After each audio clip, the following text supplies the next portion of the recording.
The security camera showed my daughter climbing into a stranger's arms, like she'd been waiting for him her whole life. 30 seconds, that's how long I looked away to tie my shoe, while 6-year-old Marion played at the park. When police told me the man who took her was Marvin Benner, a billionaire CEO I'd never met, I thought they'd made a mistake. But the footage doesn't lie. She ran to him, hugged him, rested her head on his shoulder like he was someone she loved. And here's what made my blood run cold: the birth certificate that appeared under my door 3 days later, with both our names listed as Marion's parents. I've never met this man in my life, so why does he think my daughter is his? Joyce Osorio's shoes were falling apart. She noticed it that morning when she slipped them on the left sole, peeling away from the canvas, flapping slightly with each step. She'd meant to replace them 2 months ago, but between double shifts at the hospital and Marion's school supplies, and the electric bill that came in higher than expected, new shoes kept sliding down the list. So, when the lace came untied at Maplewood Park that Tuesday afternoon, she knelt quickly on the mulch beneath the jungle gym, fingers working the frayed string back into a knot.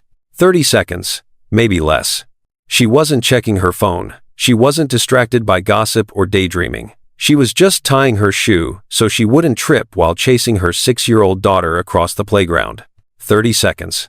When Joyce looked up, Marion's bright pink jacket was gone. The jungle gym stood empty. The swings swayed gently in the breeze, vacant. No ponytail bouncing, no laughter ringing out over the sandbox. Joyce's throat tightened. Marion?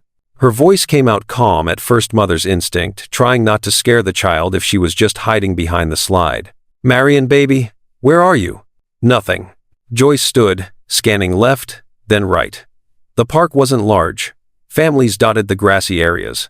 A young couple pushed a stroller near the fountain. An older man sat on a bench feeding pigeons. But no little girl in a pink jacket. Marion. Now her voice cracked, louder, frantic. A woman near the swings turned, then another, head swiveled. Joyce ran toward the restroom building, heart hammering so hard she thought it might tear through her ribs. She shoved the door open. Empty. She sprinted to the parking lot, eyes darting across rows of cars. Nothing. Has anyone seen a little girl? Joyce screamed, spinning in place. 6 years old, pink jacket, brown ponytail. People stared. Some shook their heads. One man pulled out his phone. Joyce's knees buckled. She caught herself against a picnic table, gasping for air that wouldn't come. This wasn't happening. This couldn't be happening. She'd only looked away for 30 seconds. If you're a mother, or if you've ever loved a child so deeply that the thought of losing them feels like your heart being ripped from your chest, you know that moment. That split second when the world stops spinning and all you can hear is your own pulse pounding in your ears. Maybe you've never lived it, but you've imagined it in the middle of the night when fear creeps in uninvited. And if you have lived it, you know there are no words big enough to hold that kind of terror. If this story is hitting you somewhere deep, I hope you'll stay with me. Subscribe so you don't miss what happens next, because Joyce's nightmare is only beginning, and the truth is going to break her in ways she never saw coming. Within minutes, the park filled with sirens. 2 patrol cars arrived first, then a third. Officer Carol Mendez stepped out, clipboard in hand, face set in that practiced expression of calm authority that police wear when they need civilians to trust them. Ma'am, I'm Officer Mendez. Tell me exactly what happened. Joyce's words tumbled out in a broken stream.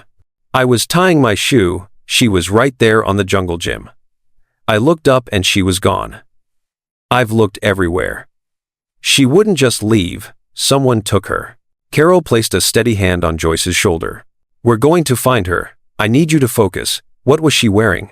Pink jacket, jeans, white sneakers, with the lights in the heels. Her name is Marion. Marion Osorio. She's 6. Carol radioed the description immediately. Within seconds, officers fanned out across the park. They checked behind every tree, inside every vehicle, under playground equipment. One officer approached the park's main office, a small brick building near the entrance. Do you have security cameras? The attendant, a wiry man in his 50s, named Gene, nodded quickly. 3 of them, one at the entrance, one at the pavilion, one covering the main playground. We need that footage. Now. Gene led them inside, fingers trembling as he pulled up the digital files on a boxy desktop monitor. Carol stood behind him. Arms crossed, jaw tight. Joyce hovered in the doorway, unable to breathe, unable to think. The timestamp on the footage read 3:47 p.m. Jean scrubbed backward. 3:45 p.m. 3:43 p.m. There. The screen showed the jungle gym in grainy color. A little girl in a bright pink jacket climbed toward the top, laughing, arms stretched wide. Marion. Joyce's breath hitched. Then the camera caught Joyce kneeling, tying her shoe. Marion glanced down at her mother, then turned back toward the slide. And that's when he appeared. A man. Tall, maybe 6'2", impeccably dressed in a charcoal suit despite the casual park setting. Silver cufflinks glinted in the afternoon sun. His shoes were polished to a mirror shine. He walked directly toward Marion. No hesitation. No looking around to see if anyone was watching. He moved like he belonged there. Like he had every right. Marion saw him, and her face lit up. Joyce's stomach dropped. The little girl climbed down from the jungle gym and ran toward the man. She didn't scream. She didn't pull away. She ran to him. He knelt, arms open, and Marion fell into them. The man lifted her effortlessly, gently, and she wrapped her arms around his neck. Then he turned and walked toward the parking lot. Marion's head rested against his shoulder. She looked peaceful. The footage cut off as they exited the camera's range. The room went silent. Carol's voice was low, measured. "Jean, can you zoom in on his face?" Jean clicked, dragging the playback bar backward. He froze the frame just as the man turned slightly toward the camera. The resolution wasn't perfect, but it was enough. Sharp jawline, graying temples, a face that looked like it had been sculpted for magazine covers. Joyce stared at the screen, her mind racing, searching every corner of her memory. She had never seen this man before in her life. Officer Carol pulled out her phone and snapped a photo of the frozen image. She ran it through a reverse image search. 3 seconds later, her screen filled with results. Forbes articles, Business Insider profiles, TechCrunch interviews. The man's name appeared in bold across every headline. Marvin Benner, CEO of Benner Global Technologies. Net worth, $8.4 billion. Carol turned the phone toward Joyce. "Do you know him?" Joyce's legs gave out. She collapsed into the nearest chair, staring at the photo on Carol's phone, the same face from the security footage, now smiling in a corporate headshot, standing in front of sleek glass towers and expensive art. "No," Joyce whispered, voice barely audible. "I've never seen him before." Carol frowned. "Are you sure? Think carefully. Any connection at all? Work? School? Mutual friends?" "I'm a hospital caretaker," Joyce said, voice breaking. "I change bedpans and mop floors. I've never been anywhere near a billionaire's office." Carol exchanged a glance with the officer beside her. "Then why," Carol said slowly, "would a man like Marvin Benner take your daughter?" Joyce shook her head, tears streaming down her face. "I don't know." But the question that haunted her, the one she couldn't say out loud, was worse. Why did Marion go to him so willingly? Why did she smile? Why did she hug him like she'd been waiting? "Now, I want to ask you something. Have you ever had a moment where everything you thought you knew just shattered? Where the people you trusted most suddenly became strangers? If you're watching this and nodding, if you've ever felt that gut-wrenching confusion, leave a comment below. Tell me, have you ever discovered a secret that changed everything? Because Joyce is about to learn that the man who took her daughter isn't just powerful, he's broken. And sometimes broken people do unforgivable things. Hit that like button if you're ready to see where this goes, because what happens next will make you question everything. Back at the station, Carol printed a dozen images of Marvin Benner and spread them across the table in the interrogation room, where Joyce sat, hands trembling around a styrofoam cup of coffee she hadn't touched. "Look at these carefully," Carol said. "Any of these events, galas, press conferences, anywhere you might have crossed paths." Joyce scanned each photo. Marvin shaking hands with a senator. Marvin standing beside a ribbon at a hospital opening. Marvin holding a microphone at a tech summit. Every image showed the same man, polished, confident, untouchable. "A stranger." "Nothing," Joyce whispered. "I've never been to any of these places." Carol leaned back, arms crossed. "We've got units heading to his office and his home right now. We'll find Marion." But Joyce heard the unspoken doubt in Carol's voice. Men like Marvin Benner didn't just get raided. They had lawyers, security teams, Entire corporations built to protect them. And Joyce? She had nothing. Just a fraying shoelace and 30 seconds of horror that would haunt her for the rest of her life. By the time Joyce returned to her apartment that night, the world had already turned against her. News vans lined the street. Cameras pressed against her building's entrance. Reporters shouted questions as she pushed through the crowd. Carol shielding her with one arm. "Miss Osorio, did you know Marvin Benner? Why did your daughter go with him? Were you involved in the kidnapping?" Joyce stumbled inside, door slamming shut behind her. She collapsed against the wall, sliding to the floor, her entire body shaking. On the coffee table, Marion's favorite stuffed bunny sat exactly where she'd left it that morning. Pink ears, missing button eye. Joyce pulled it to her chest and sobbed. Somewhere across the city, in a glass tower, with a view that stretched for miles, Marvin Benner sat alone in his office, staring at the same security footage. But he wasn't watching a crime. He was watching a miracle. Because the little girl in that video, the one with the bright pink jacket and the trusting smile, looked exactly like his daughter. The daughter he buried 5 years ago. And for the first time since that terrible, crushing day, Marvin Benner felt something he thought he'd lost forever. Hope. Even if it was destroying someone else's life. Marvin Benner hadn't slept through the night in 5 years. He sat now, in his corner office, on the 43rd floor of Benner Global Tower, the city sprawling below him, in glittering streaks of light and shadow. The office was spotless glass desk, leather chairs, abstract art worth more than most people's homes, everything pristine, everything controlled. Except him. His hands trembled as he watched the surveillance footage for the 16th time. The same playground. The same little girl in the pink jacket. The same moment when she turned and saw him, when her face lit up like the sun breaking through clouds. Marvin's throat constricted. He paused the video on her smile. That smile. God, that smile. It was her. Not Joyce Osorio's daughter. His daughter. Marion Benner. The one he buried 5 years ago in a cemetery plot beneath an oak tree, where he'd knelt in the rain and begged God to take him instead. But here she was. Alive. Running toward him. Trusting him. Marvin's breath came in shallow gasps. He pressed his palms flat against the desk, trying to ground himself. But the room tilted anyway. "She came back," he whispered to the empty office. "She came back to me."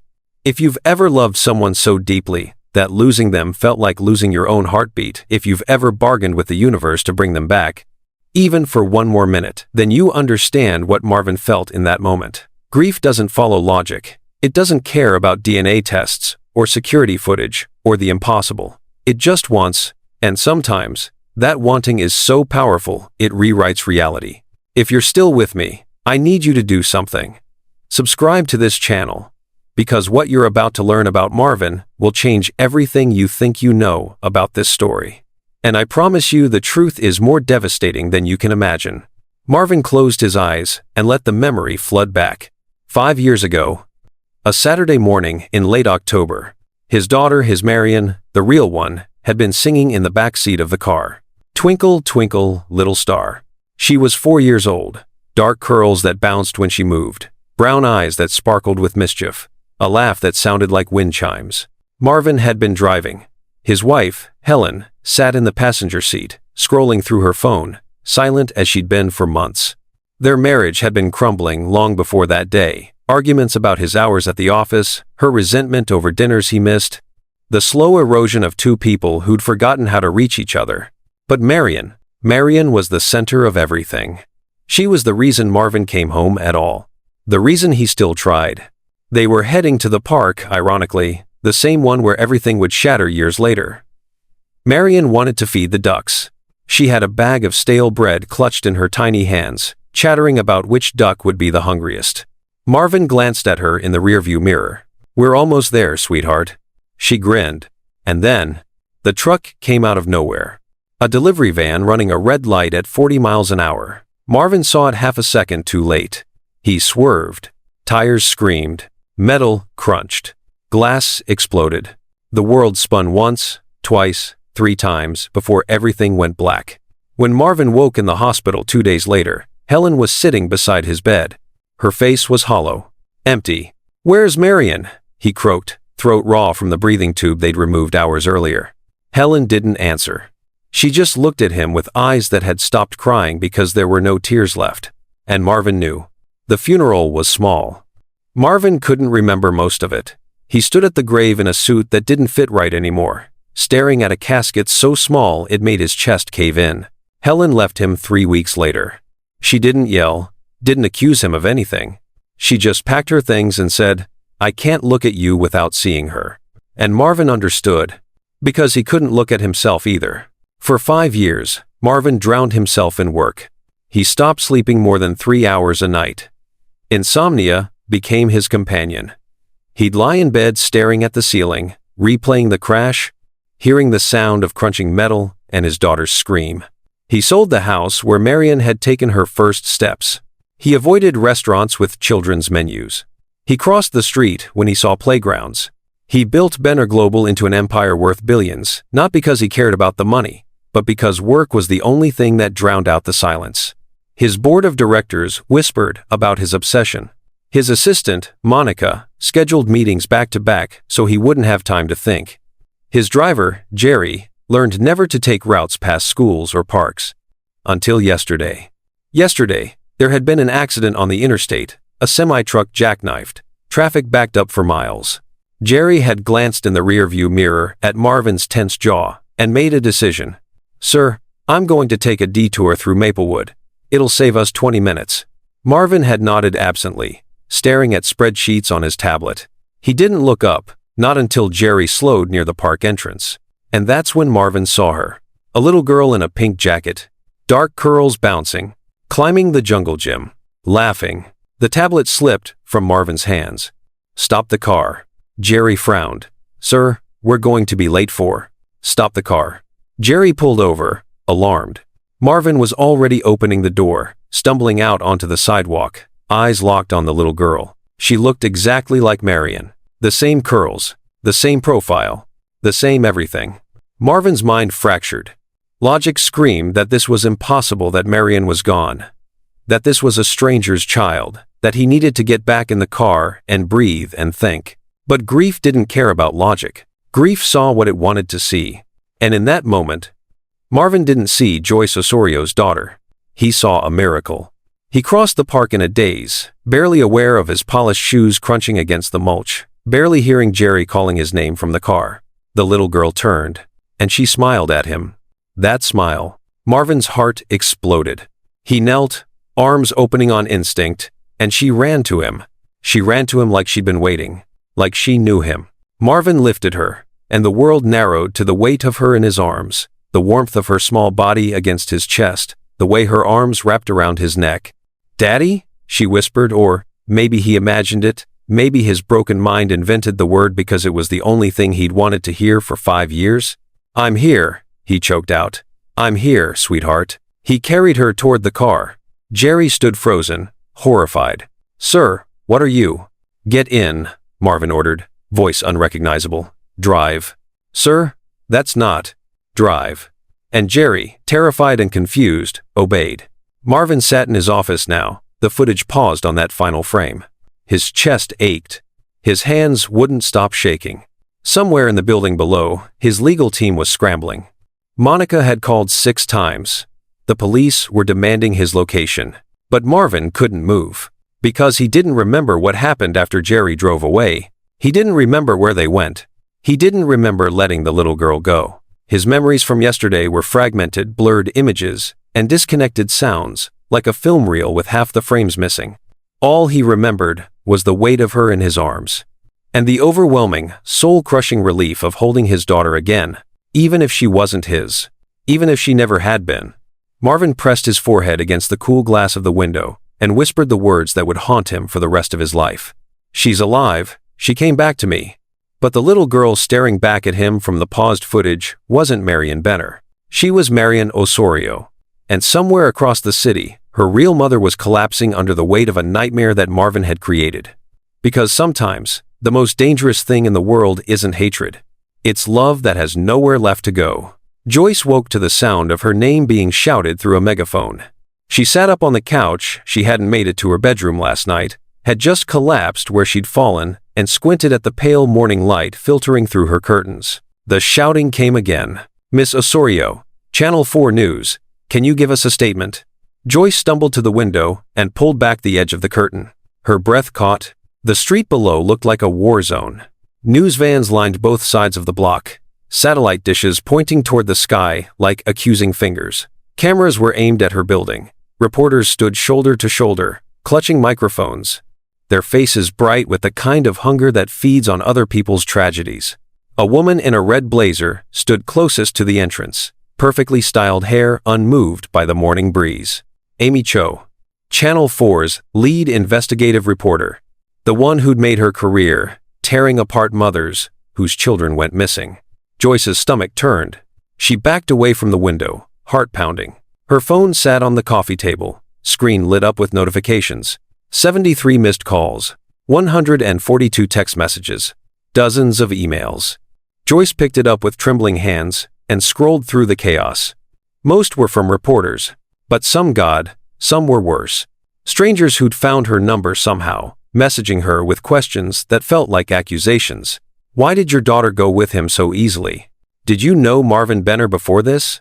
What kind of mother looks away from her child? Joyce's vision blurred. She dropped the phone like it had burned her. A knock at the door made her jump. "Joyce, it's Carol. Let me in." Joyce unlocked the deadbolt with shaking hands.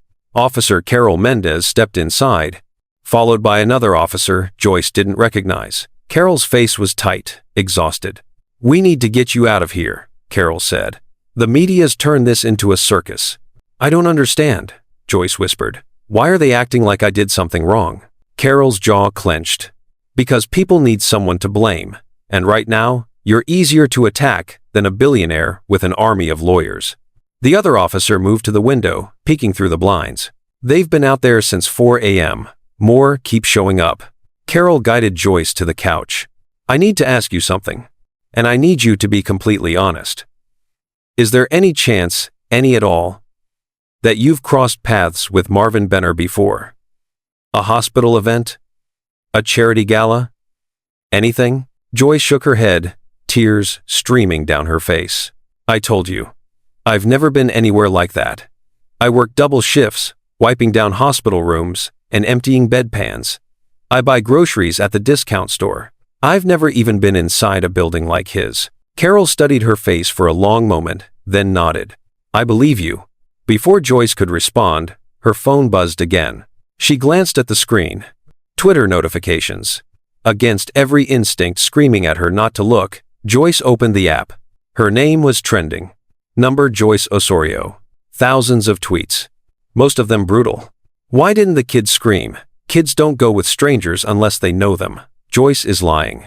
A billionaire randomly kidnapped some caretaker's daughter? Yeah, right. She's in on it for the money.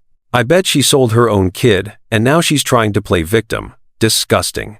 Joyce's hands shook so violently she nearly dropped the phone. Carol gently took it from her. "Don't read that garbage. People say things online they'd never say to your face." But the damage was done. Joyce felt the weight of 1,000 strangers' judgment pressing down on her chest, crushing the air from her lungs. Have you ever been judged for something you didn't do? Have you ever felt the whole world turn against you when you were already at your lowest? If you're watching this and you've ever been blamed, accused, or torn apart by people who don't know your story, leave a comment below. Tell me, how did you survive it? Because Joyce is about to discover that public opinion can be just as devastating as the crime itself. Subscribe to this channel if you want to see how a mother fights back when the whole world calls her a liar. By midday, Carol convinced Joyce to leave through the back entrance. They slipped out through the building's basement laundry room, emerging in the alley where an unmarked police car waited. But Amy Cho was faster. The reporter appeared from behind a dumpster, cameraman in tow, shoving a microphone into Joyce's face before Carol could block her. "Miss Osorio, Amy Cho, Channel 4 News. Can you explain why your daughter went so willingly with Marvin Benner?" Joyce froze, eyes wide, like a deer caught in headlights. I don't. Is it true you've been in contact with Mr. Benner for months? That this kidnapping was staged?" "No," Joyce cried, voice breaking. "I've never met him." "Then how do you explain the security footage showing your daughter running into his arms?" hugging him like she recognized him. Carol stepped between them, hand raised. "This interview is over. Step back." But Amy didn't move. "The public has a right to know, officer. A billionaire doesn't just randomly take a child. There's more to this story, and Miss Osorio knows it." The camera was still rolling, red light glowing like an accusation. Joyce felt her knees buckle. Carol caught her, practically dragging her into the police car. As they drove away, Joyce watched through the rear window as Amy turned to the camera, already spinning her narrative for the evening news. Back at the police station, Carol set Joyce up in a private room with coffee she couldn't drink and a sandwich she couldn't eat. "We're doing everything we can to find Marion," Carol said gently. "We've got officers searching every property connected to Benner Global. We've got warrants. We're not stopping." Joyce nodded numbly, staring at the wall. "I keep going over it in my head," she whispered. "Every day, every moment. Trying to figure out if I missed something." Carol pulled up a chair. "Missed what?" "I don't know. Some connection, some clue that would explain why he took her, why she went with him." Joyce pressed her palms against her eyes. "What if there's something I forgot? What if there's some moment where our paths crossed and I just didn't notice?" "Joyce, you can't torture yourself like this." But Joyce was already spiraling, her mind racing through 6 years of memories, searching for a face she'd never seen, a moment that didn't exist. Marion's birth at County General. Her first steps in their tiny apartment, daycare drop-offs, grocery store trips, playground visits. Nothing. No billionaire in a tailored suit. No Marvin Benner. Just Joyce and Marion, surviving on love and determination and not much else. That night, Carol drove Joyce to a small motel on the edge of town. "You'll be safe here," Carol said, handing her a key. "No media. No cameras. Just rest." Joyce nodded, too exhausted to argue. The room was small and stale-smelling, with faded floral wallpaper and a bed that sagged in the middle, but it was quiet. Joyce sat on the edge of the mattress, clutching Marion's stuffed bunny to her chest. The bunny still smelled like her daughter's strawberry shampoo and playground dirt and something indefinably Marion. Joyce buried her face in the worn fabric and sobbed. Hours passed. Joyce didn't move, didn't eat, didn't sleep. She just sat there, holding the only piece of her daughter she had left, and prayed to a God she wasn't sure was listening. At 11:47 p.m., someone knocked on the door. Joyce froze. "Who is it?" No answer. Another knock, harder this time. Joyce crept to the door, heart hammering, and peered through the peephole. The hallway was empty. She unlocked the door slowly, hands shaking. On the floor just outside sat a manila envelope. No name. No return address. Joyce picked it up, fingers trembling, and closed the door. She turned the envelope over. The seal was crisp, untouched. Joyce tore it open. Inside was a single piece of paper. A birth certificate. Thick, official-looking paper with raised seals and careful calligraphy. Joyce's eyes scanned the document. Certificate of live birth. Child's name, Marion Elizabeth Benner. Date of birth, the 14th of April 2019. Place of birth, Mercy General Hospital, Los Angeles County. Mother's name, Joyce Marie Osorio. Father's name, Marvin Christopher Benner. The room tilted. Joyce staggered backward, hitting the wall, staring at the certificate like it was a venomous snake. This was impossible. She'd never been to Mercy General. Marion was born at County General, and her last name was Osorio, not Benner. Joyce's eyes locked on the signature line at the bottom of the page.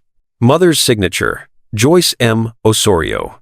The handwriting was perfect, smooth, practiced. Her handwriting, but she had never signed this document. She had never seen it before. She had never met Marvin Benner. So how? Joyce collapsed to her knees, the certificate clutched in her shaking hands, and screamed.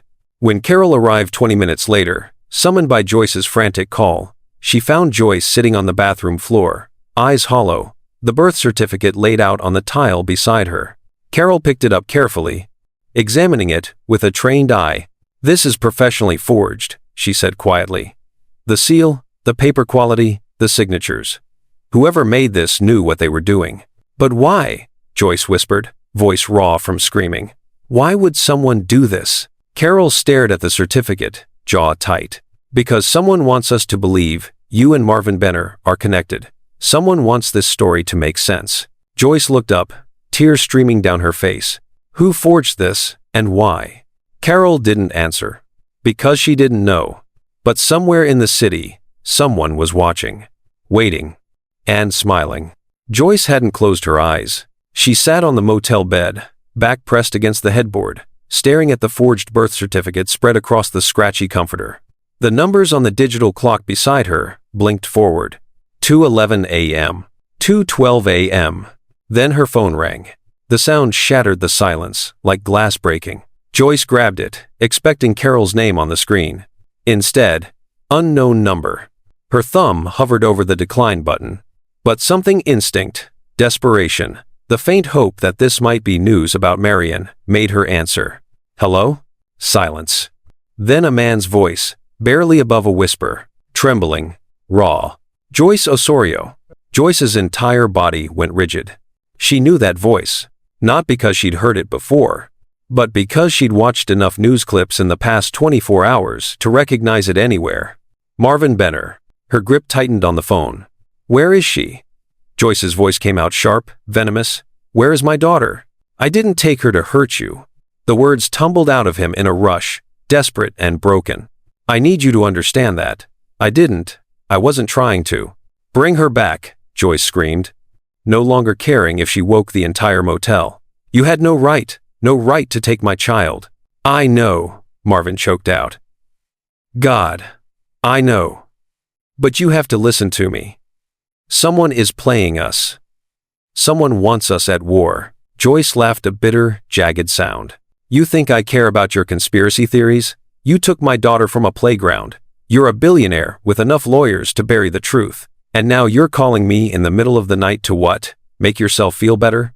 No. I'm calling because I need you to know the truth. The truth? Joyce's voice cracked. The truth is that my daughter is missing because of you. Silence stretched between them. Then Marvin spoke again, quieter this time, almost haunted. I don't know where she is. Joyce froze. What? I don't know where Marion is anymore, Marvin repeated, each word sounding like it cost him something. After I lifted her, after I walked away from that playground, everything went black. I don't remember what happened next. I don't remember where I took her. I don't even remember letting her go. Joyce's heart hammered against her ribs. You're lying. I wish I was. The desperation in his voice sounded real, too real, and that terrified her. Because if Marvin Benner, the man who supposedly had all the power, all the answers, didn't know where Marion was, then where was she? Joyce pressed the phone harder against her ear, trying to hear past the static, past the fear. You blacked out, she said slowly. You expect me to believe that? I don't expect you to believe anything, Marvin replied, voice hoarse. But it's the truth. I've spent the last 36 hours trying to remember. My lawyers, my security team, the police, they've all asked me the same questions. Where did you take her? Where is she now? And I can't answer them because I don't remember. Joyce's mind raced. This didn't make sense. None of it made sense. Why did you take her in the first place? Marvin was quiet for so long that Joyce thought the call had dropped. Then, because I thought she was my daughter. Joyce's breath caught. What? The daughter I buried 5 years ago, Marvin continued, words spilling out like a confession. She looked exactly like her, same curls, same smile, and when I saw her on that playground, I broke. Something inside me just snapped, and I couldn't see anything except the child I lost, the one I'd give anything to hold again. Joyce felt something shift in her chest, something small and unwanted.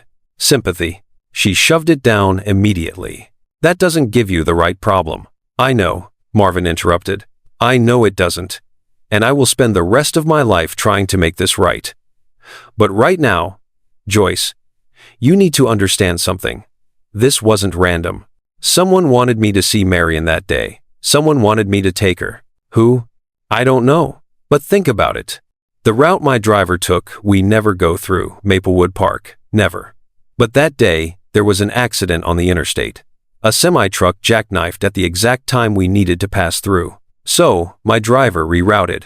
And suddenly I'm driving past a playground I haven't been near in 5 years. And there's a little girl who looks exactly like my daughter. Joyce's pulse quickened. You think it was planned? I think someone made sure I'd be there, Marvin said. And I think that same someone forged a birth certificate with both our names on it. Joyce's eyes snapped to the document lying on the bed. How do you know about the birth certificate? Because I got one too, Marvin said quietly. Slipped under my office door this morning. Same names? Same dates? Same forgery. The room tilted. Joyce gripped the edge of the mattress to steady herself. Why would someone do this? Joyce whispered. I don't know. But I swear to you, Joyce, I didn't hurt Marion. I would never hurt a child. And right now, someone out there is counting on us tearing each other apart, so we don't see what's really happening. Joyce wanted to hang up. She wanted to scream. She wanted to believe he was lying. But the raw pain in his voice, the same pain she'd heard in her own, made her hesitate. If you don't remember where she is, Joyce said carefully, then she could be anywhere. She could be... Don't, Marvin cut her off. Don't go there. We're going to find her. I have every resource at my disposal working on this. Private investigators, security teams, tech experts tracking every camera in the city. And the police? They're tracing this call as we speak, Marvin said. Which is why I need to make this fast. Joyce, I need you to trust me. Just for now. Just long enough to figure out who's behind this. Joyce closed her eyes. Trust. The word felt impossible. But so did everything else. I don't trust you, she said finally. But I don't have a choice. Marvin exhaled relief, mixed with something heavier. Thank you. The line went dead. Joyce stared at her phone, hands shaking, as headlights suddenly flooded her window. Carol burst through the door 30 seconds later, 2 officers behind her. Did he call you? Joyce nodded, unable to speak. Carol's radio crackled. We traced the call, a voice said through the static. Signal originated from the Benner Global Tower. But here's the thing. Security footage shows Marvin Benner hasn't left his office in 48 hours. Carol frowned. Then where was he when Marion was taken? Another crackle. That's just it, Officer Mendez. According to building logs and GPS data from his phone, Marvin Benner was in a board meeting on the 37th floor when the kidnapping occurred. There's no record of him leaving the building until 6 hours after the playground incident. The room went silent. Joyce stared at Carol, heart pounding. But the security footage shows him taking Marion. Carol finished. I know. Which means either our timeline is wrong, or she didn't finish the sentence. She didn't have to. Because the implication was impossible. If Marvin was in his office during the kidnapping, then who was the man in the playground footage? And if it wasn't Marvin, who took Marion? Carol sat down slowly on the edge of the bed, staring at the birth certificate. This doesn't make sense, she muttered. None of it makes sense. Joyce wrapped her arms around herself, fighting the tremor that ran through her entire body. Carol, if Marvin didn't take her. Carol looked up, eyes hard. Then someone went to a lot of trouble to make us think he did. Joyce's voice dropped to a whisper, the question that had been clawing at her throat since the moment Marvin called.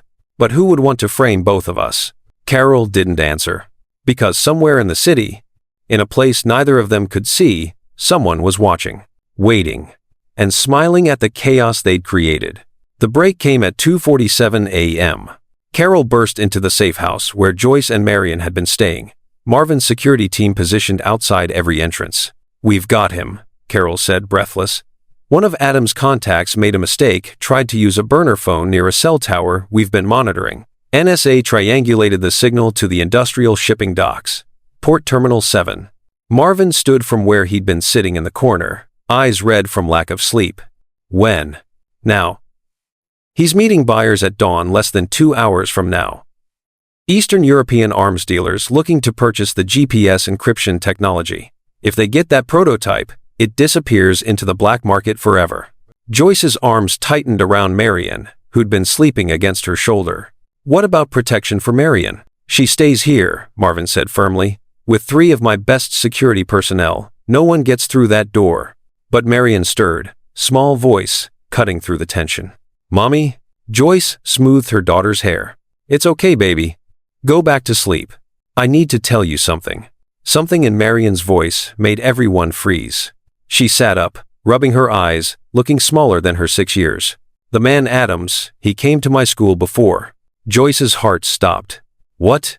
A long time ago, maybe, before my birthday? He was standing by the fence at recess.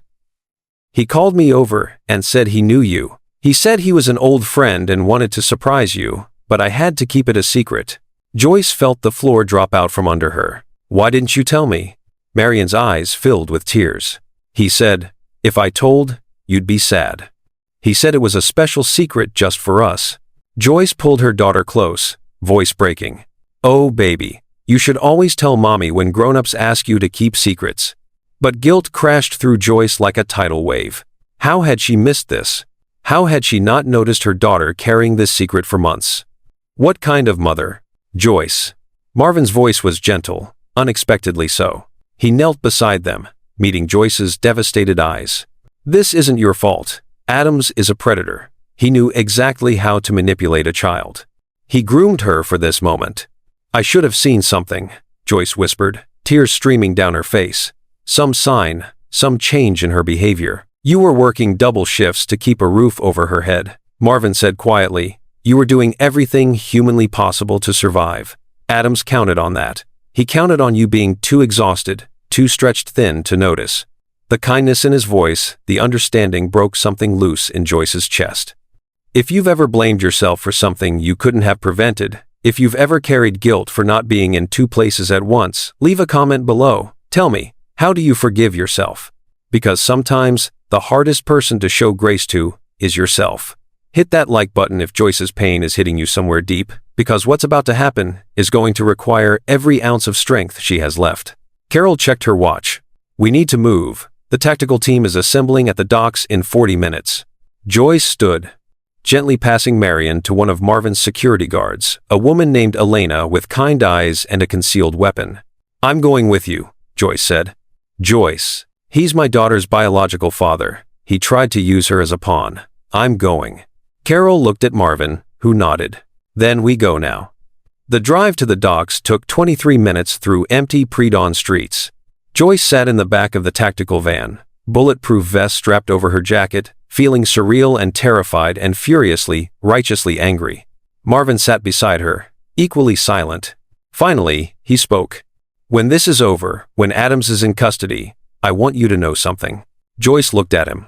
I'm going to set up a trust fund for Marion. Education, medical expenses, whatever she needs. Not because I think money fixes anything, but because no child should suffer because the adults in her life failed her.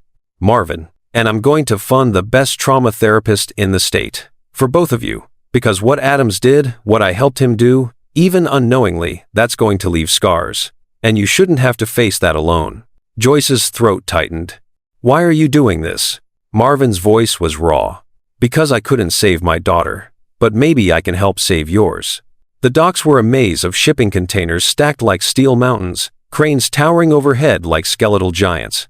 Carol's team moved in silence, 12 officers in full tactical gear, spreading across the perimeter of Terminal 7. In the distance, a single light illuminated a clearing between containers. Two figures stood beneath it, Adams, and a man in an expensive coat, flanked by two armed guards, the buyers. We go on my signal, Carol whispered into her radio. Remember, we need Adams alive, and we need that laptop intact. Joyce could see it, a silver laptop case sitting on a crate between Adams and the buyer. Her entire body vibrated with adrenaline and fury. Carol raised her hand, held it, then dropped it. Go, go, go. Tactical lights flooded the clearing. Police! Hands up! Adams spun, eyes wide, and ran. The buyers scattered, their guards opening fire. Gunshots cracked through the night. Joyce hit the ground, heart hammering, as officers returned fire. Marvin pulled her behind a shipping container, shielding her with his body. Stay down. But Joyce could see Adams running toward the water, laptop clutched to his chest. Carol and 3 officers gave chase. He's heading for the pier. Joyce didn't think. She just ran. Joycey! Marvin shouted behind her, but she was already sprinting across the clearing, following the sound of footsteps on wooden planks. Adams reached the end of the pier, trapped, ocean churning below. Carol emerged from the shadows, weapon raised. It's over, Adams. Put the laptop down. Adams laughed wild, desperate. Over? It's never over. You think putting me away changes anything? I'm her father. I have rights. Joyce stepped into the light. Adams's eyes locked on her. Joyce, always the martyr, always the struggling single mother. You think you're so much better than me? I know I am, Joyce said, voice steady despite her shaking hands. Because I stayed. I chose her. Every single day. I chose her. You had no choice, Adam spat. You were too weak to do anything else. Wrong, Joyce said. The strongest thing I've ever done was raise our daughter without you. Because she deserves better than a father who sees her as property. Marvin appeared beside Joyce, breathing hard. You used my grief, he said, voice deadly quiet. You manipulated my trauma. You nearly destroyed an innocent child. And for what? Money? Survival, Adam shot back. Something you billionaires know nothing about. You don't get to hide behind poverty, Marvin said. Plenty of people struggle without becoming monsters. Adam's hand moved to his jacket. Every weapon rose. Don't. But Adams pulled out a phone and pressed a button. I just sent the encryption codes to my buyers, he said, grinning. Even if you arrest me, the technology is out there now. I win. Carol's radio crackled. We've intercepted the transmission. Signal is blocked. He's bluffing. Adams's smile faltered. No, that's not. He looked down at his phone. Message failed. Fury twisted his face. He grabbed Carol, pulling her in front of him, gun suddenly in his hand. Everyone back, or I swear. Let her go. But Adams was already moving backward, dragging Carol toward the edge of the pier. I walk away, or she goes in the water. Joyce's mind raced. This was it. This was the moment.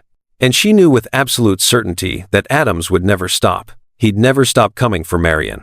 Never stop trying to use her. Unless Joyce stopped him. Marion! Joyce screamed suddenly, pointing behind Adams. Adams spun instinctively, grip loosening for half a second. Carol broke free, dropping to the ground. And Joyce lunged. She hit Adams with every ounce of fury she'd been carrying for 7 years, knocking him backward. The laptop flew from his hands, skidding across the pier. They crashed into the railing. Adams grabbed her throat. You stupid. Marvin was there instantly, ripping Adams away, slamming him against the wooden planks. Officers swarmed. Adams fought, screaming, but it was over. Carol snapped handcuffs around his wrists.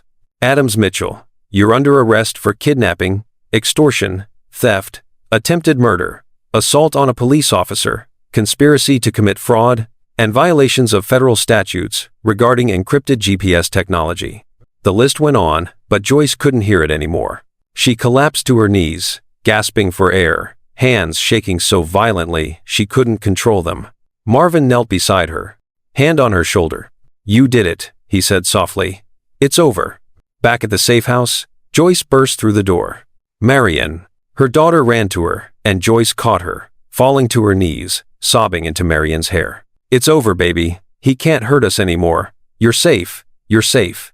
Marion cried two great, heaving sobs, clinging to her mother like she'd never let go. And behind them, Marvin stood in the doorway, watching, protective, shaken.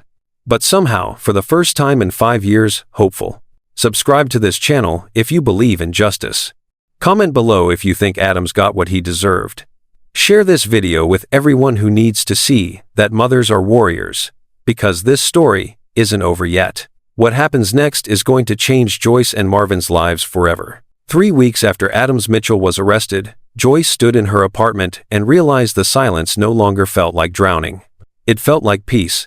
Adams had been charged with 17 counts: kidnapping, extortion, digital forgery, theft of proprietary technology, conspiracy to commit fraud, attempted assault on a police officer, and violations of federal statutes regarding encrypted GPS technology. The district attorney estimated he'd spend the next 30 years in prison, possibly longer. No bail, no appeals likely to succeed, no chance of ever coming near Marion again. The news had run the story for days, each report peeling back another layer of Adams' crimes. How he'd manipulated Marvin using psychological profiling, how he'd groomed Marion for months, how he'd orchestrated everything down to the traffic accident that forced Marvin's driver to reroute through Maplewood Park. And finally, the media turned their scrutiny from Joyce. The headline shifted.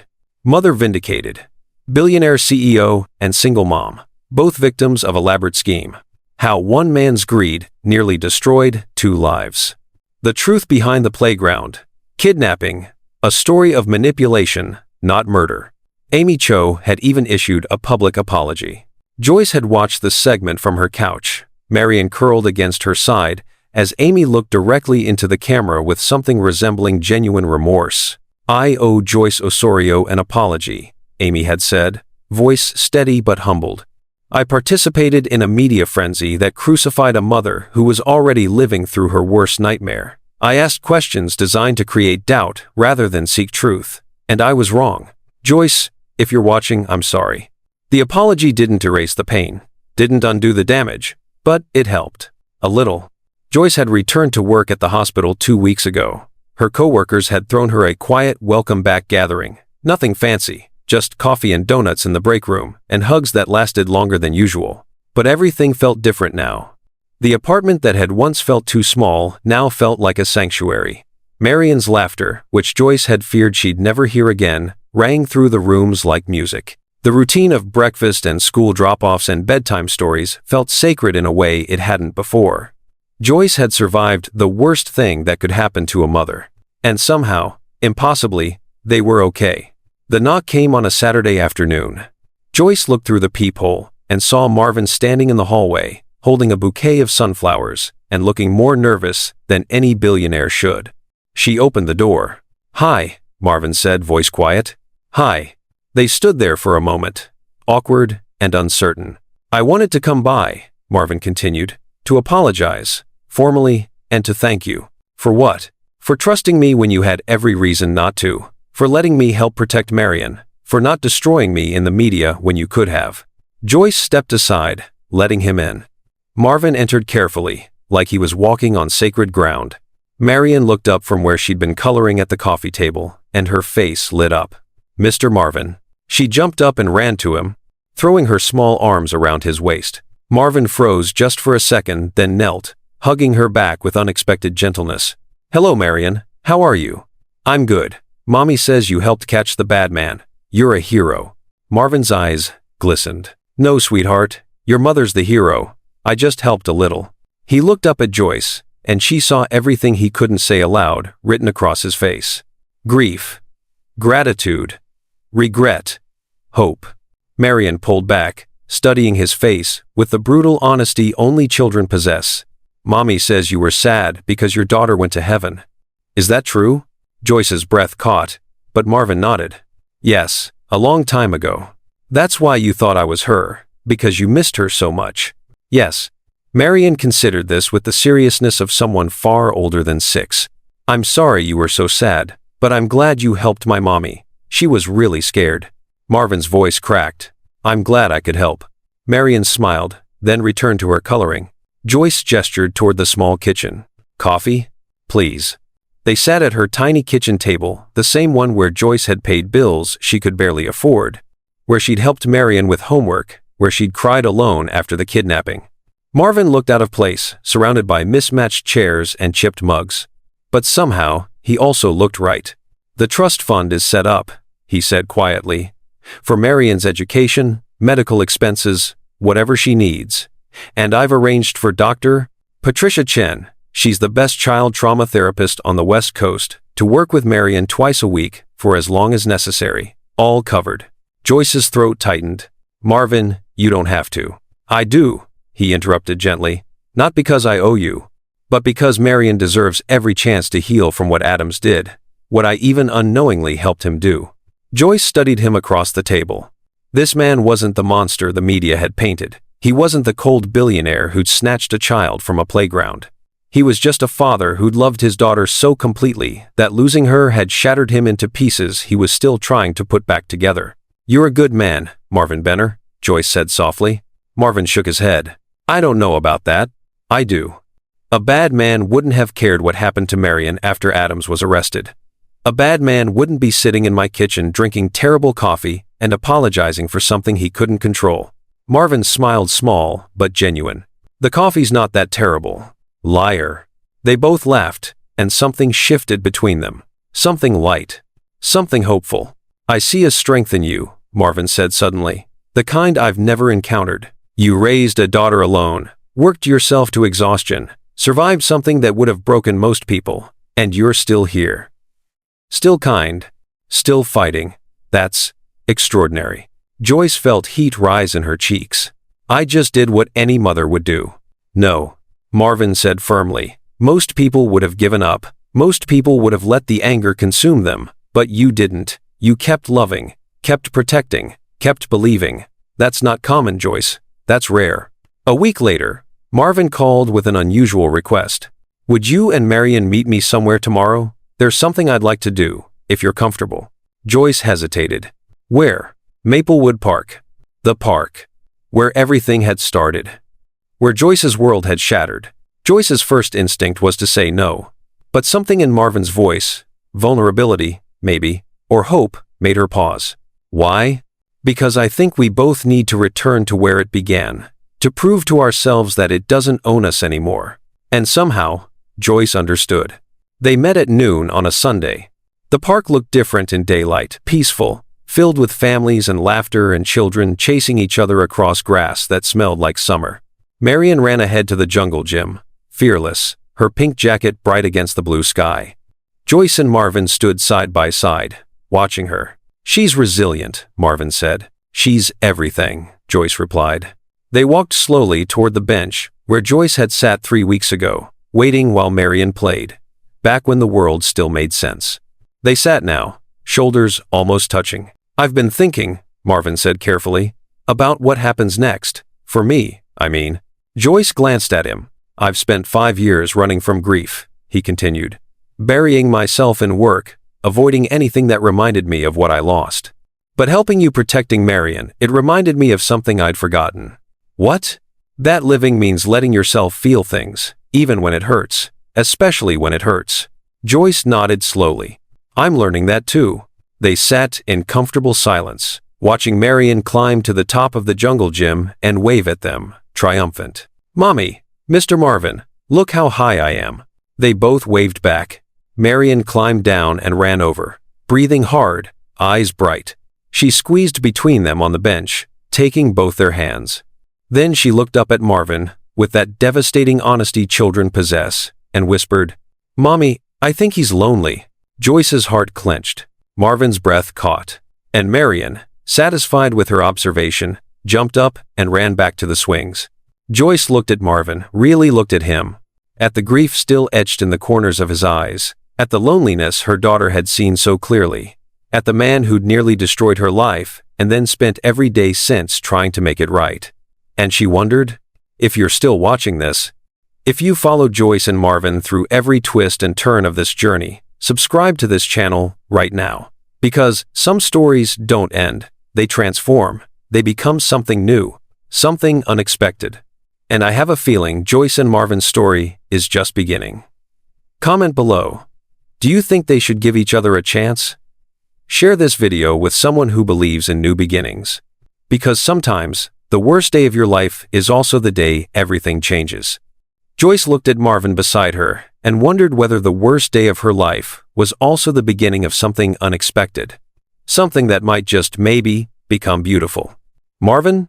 Yes? Would you like to stay for dinner? Nothing fancy, just pasta and whatever's in the fridge. But Marion would love it. And she paused, heart pounding. I think I would too. Marvin's smile was slow, tentative, but genuine. I'd like that very much. And as they sat on that bench in Maplewood Park, watching Marion play in the same place where everything had fallen apart, Joyce felt something she hadn't felt in years. Hope.